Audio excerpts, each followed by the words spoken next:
जय बिहारी जी की। बिहारी जी से कृपा मंजरी के लिए सहमति व उनका आशीर्वाद। अंग्रेजी पुस्तक मेक स्पेस फॉर ग्रेस के प्रकाशन के बाद मुझे बहुत से लोकल जो पाठक थे वो मुझे रिक्वेस्ट कर रहे थे कि इस ग्रंथ को हिंदी में भी अनुवाद करना चाहिए। यशु गोस्वामी जी ने अनुवाद का कार्य शुरू किया, परंतु अति व्यस्त रहने के कारण वो अनुवाद का कार्य पूरा न कर सके। उनके साथ सहमति से और हरिनाम प्रेस के बीके नांग्या जी को भी अनेकों पाठकों के रिक्वेस्ट आ रहे थे कि उन्हें भी हिंदी में मेक स्पेस फॉर ग्रेस का अनुवाद चाहिए था पढ़ने के लिए। यह कार्य हमने हरिनाम प्रेस को ही सौंप दिया। 23 जुलाई 2019 को शिखा नांग्या के हाथों हमें पहली प्रति अनुवाद की हुई प्राप्त हुई, जिसे मैं बिहारी जी के पास लेकर के गई। उस अनुवाद को भी यशु गोस्वामी जी ने ही बिहारी जी को अर्पण किया और मयंक गोस्वामी जी ने मुझे पटका पहना करके बिहारी जी का आशीर्वाद दिया। ध्यान पूर्वक पढ़ने के बाद हमने कमियों को सुधारने के लिए दोबारा एडिटिंग के लिए हरिनाम प्रेस को सौंप दिया। 11 सितंबर को जब मैं फाइनल एडिटिंग के बाद बिहारी जी के मंदिर पहुंची तो एक अद्भुत घटना घटी, जिससे मेरे होश बिल्कुल ही उड़ गए। मैं रात 8 बजे प्रेस से सीधी मंदिर आई।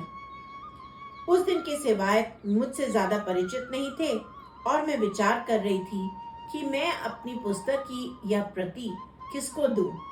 अपनी उधेड़-बुन में मैं यूं ही उलझी हुई थी और बैग में से प्रति निकालकर एक हाथ में पकड़े हुई थी।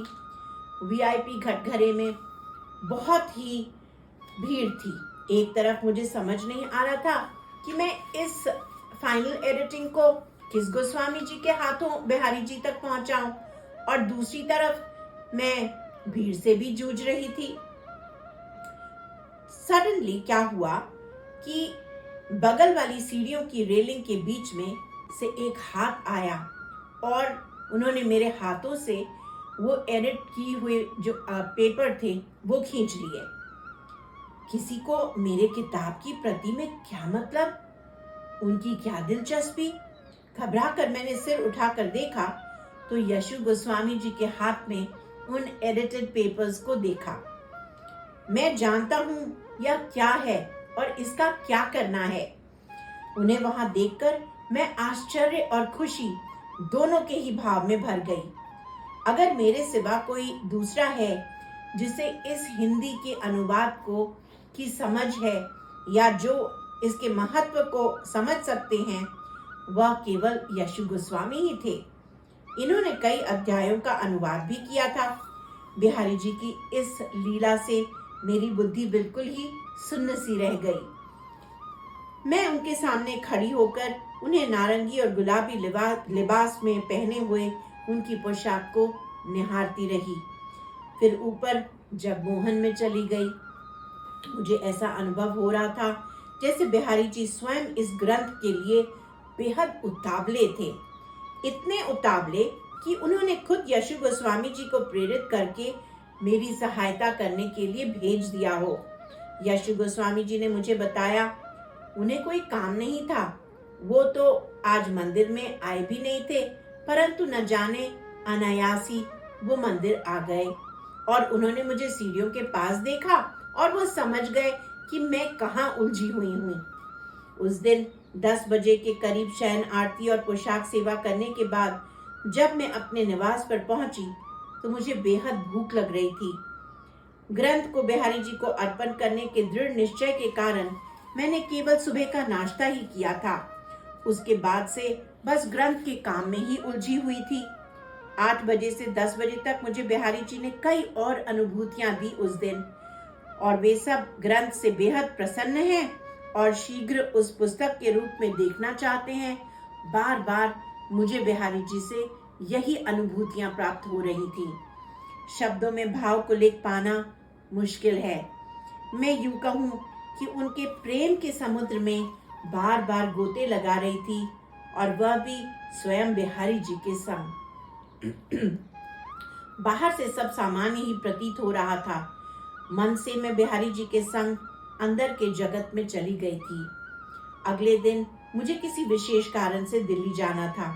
शयन आरती के बाद जब मैं पोशाक सेवा करने के लिए सीढ़ी चढ़ रही थी तो मुझे एहसास हुआ जैसे हृदय से बिहारी जी मुझे जोर से आदेश दे रहे हैं, कल तुम दिल्ली नहीं जाओगी।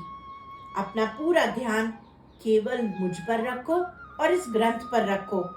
बाहर मंदिर में बहुत शोर था, मगर बिहारी जी बेहद ऊंचे स्वर में जैसे कि मुझे सुना रहे हो कि तुम मेरी बात सुन रही हो ना, समझ रही हो ना, तुम कल दिल्ली नहीं जाओगी। जब मैं अपने घर पहुंची तो मैंने उनकी आज्ञा को मानते हुए उन्हें जवाब दिया, ठीक है बिहारी जी, मैं वृंदावन से बाहर अभी कहीं नहीं जाऊंगी। जगमोहन में पहुंचकर मैंने बिहारी जी को हामी भर दी। फिर मैं अपने घर पहुंची तो मुझे बहुत भूख लग रही थी, परंतु कुछ भी खाना बना हुआ नहीं था। मैं सोच रही थी कि जल्दी से खिचड़ी बनाकर भोग लगा लूंगी ताकि घबराहट बंद हो जाए। विचार कर ही रही थी कि पड़ोस में रहने वाली ब्रजवासी बालिका ने मुझे कुछ सामान दिया जो मेरे लिए चंद्रमौली पांडे जी छोड़कर गए थे। उस ब्रजवासी बालिका ने फिर मुझसे पूछा, हमारी माता जी पूछ रही हैं कि आप अभी अभी मंदिर से आई हैं, अगर आप चाहें तो कुछ रोटी और सब्जी आपको दे दें। क्या मैं आपको 2 रोटी और घिया की सब्जी दे दूं? आप भोग लगाकर खा लीजिए। मैंने अपने मंदिर में ठाकुर जी की तरफ देखा और मन ही मन बिहारी जी को मुस्कुराते हुए महसूस किया। मैंने उस ब्रजवासी बालिका को हाँ कह दिया। उस दिन बहुत गर्मी थी। ठाकुर जी को भोग लगाकर जब मैं वह रोटी और घिया की सब्जी पा रही थी तो मुझे ऐसा महसूस हो रहा था जैसे राधा रानी ने स्वयं मेरे लिए खाने का, प्रसाद का प्रबंध किया था। न मैंने किसी से एक शब्द भी कहा, न मांगा, परंतु हृदय में विराजमान जुगल जोड़ी को सब कुछ ज्ञात है। उनकी कृपा और दया से मेरे आंसू बह चले।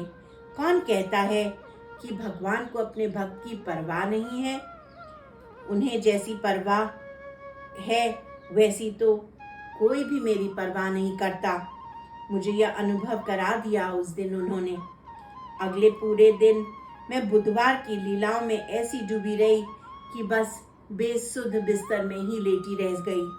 प्रेम के आनंद और नशे से निकल ही नहीं पा रही थी कि तैयार होकर मंदिर पहुंच सकूं। अगले दिन एक विचार आया कि कुछ अध्यायों में परिवर्तन करना है।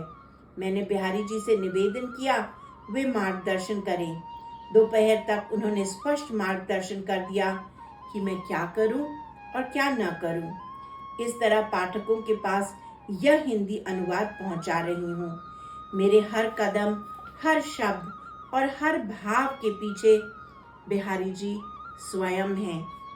यह ग्रंथ लिखा मैंने है, परंतु प्यारे बांके बिहारी लाल ने लिखवाया है। आशा है इस ग्रंथ को पढ़ने के बाद, सुनने के बाद पाठकों की और श्रवण करने वालों की निष्ठा और भक्ति में वर्धन होगा। इसी भाव से यह ग्रंथ बिहारी जी के चरणों में अर्पित किया। जय बिहारी जी की।